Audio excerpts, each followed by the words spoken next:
प्रियवाणी आणि शेतकरी आणि कांदा उत्पादकांच्या डोळ्यात आले सध्या तरी पाणीच पाणी। पाहुयात अस्मिता भुजनचा या संदर्भाचा शेतकऱ्यांसाठीचा हा खास वृत्तांत।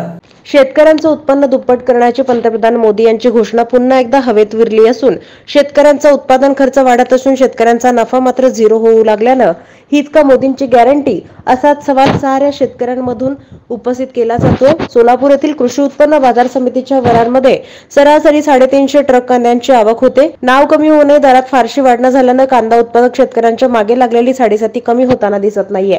त्यामुळे शेतकऱ्यांमध्ये नाराजी पसरली। 8-15 दिवसांपूर्वी कांद्याचे प्रचंड आवक झाल्याने कांद्याचे भावही प्रचंड गडगडले।